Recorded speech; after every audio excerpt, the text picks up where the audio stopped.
Esmu Natālija Puntaga, kardiologs un ehokardiografijas speciālists. Daugavpils reģionālās slimnīca kardioloģiskai čekāpa ietvaros mēs piedāvājam jums ehokardiografijas izmeklējumus.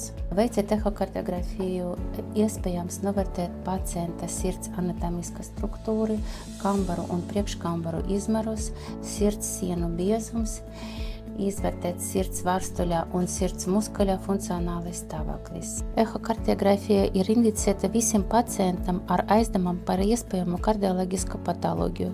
Ja ir sāpes sirdī, ja paaugstināts asinsspiediens, ja ir sudzības par sirdskļāvu, sirdsritmas traucējumi, ja ir izklausīta papildus sirds trokšņi, ja pacientam bijies ģimenes vai elpas trūkums, ja paaugstināts holesterīna līmenis, ja pacients saņemt vai gatavots uz ķimioterapiju kursam.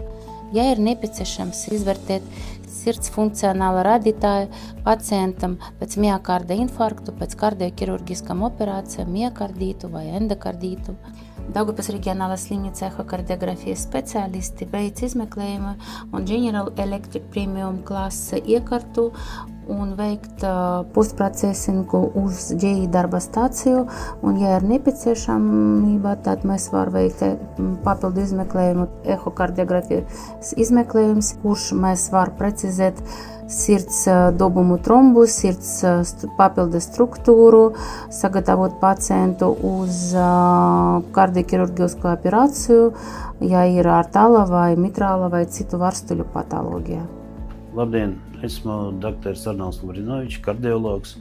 Mēs slimnīcā veicam kardioloģiskā check-up ietvarā Holter monitorēšanu, lai izvērtētu sirds diennakts ritmu ar domu izvērtēt, kā pacientam labāk ārstēties vai medikamentozi, vai nepieciešama kāda nopietnāka iejaušanās, tā skaitā arī EKS, tas ir elektrokardiostimulātora implantācija. Ja?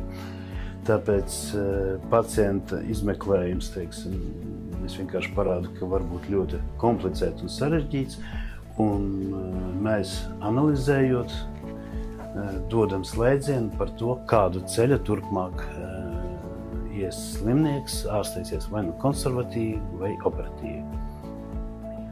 Velergometrija ir sirds un asinsvadu sistēmas stāvokļa diagnostikas metode.